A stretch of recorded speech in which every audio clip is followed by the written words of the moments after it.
Hey everyone, welcome back to Corporate Decoder. Today we're diving into a filing that's a bit like a company asking its bank for a bigger allowance, but with higher stakes. We will look into how Integra LifeSciences is playing with its debt. Before we get started, if you appreciate getting straight insights from corporate documents, make sure you're subscribed. We also have a Discord community linked in the description below for even more discussions. Integra LifeSciences, a company focused on medical devices, filed a Form 8K. This form is used to report significant events that could affect a company and its investors. The report is dated June 6, 2025. The main point of this filing is an amendment, basically a change to their credit agreement. Think of a credit agreement like a credit card, but for big companies. This agreement is with a bunch of banks and it lets Integra borrow money. The original agreement was made in March 2023, but now they're changing some of the rules. One of the biggest changes is about something called the consolidated total leverage ratio. That's a fancy way of saying how much debt the company has compared to how much money it's making.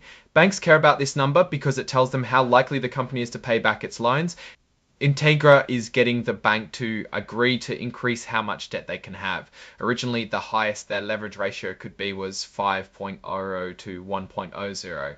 Now, the banks are letting them go back up to that ratio through June 2026. Then it slowly decreases after that. Basically, Integra is being given some breathing room when it comes to debt. This period where they get more leeway on their debt is called the covenant relief period. During this time, they have a few temporary restrictions. For example, they can't make as many investments and their ability to borrow more money is also limited. They also can't move around their valuable patents or other intellectual property to certain parts of the company that wouldn't be on the hook for the debt.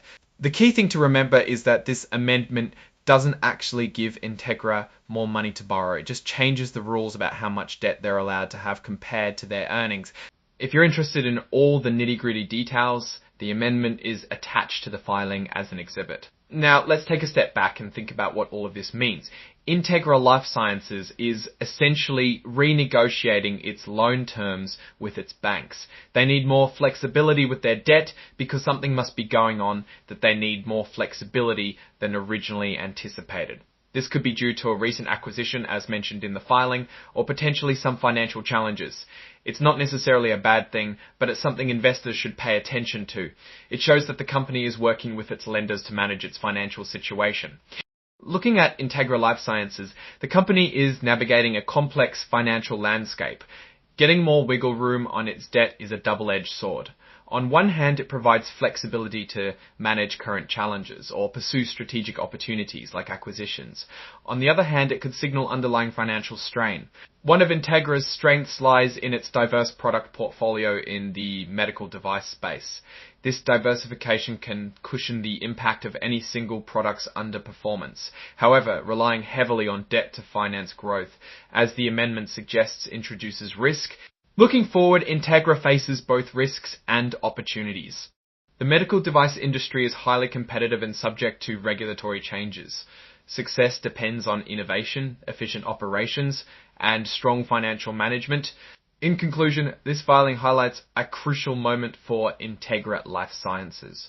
While the increased leverage allowance offers short-term relief, the company's long-term success hinges on its ability to manage its debt responsibly, innovate effectively, and navigate the competitive landscape.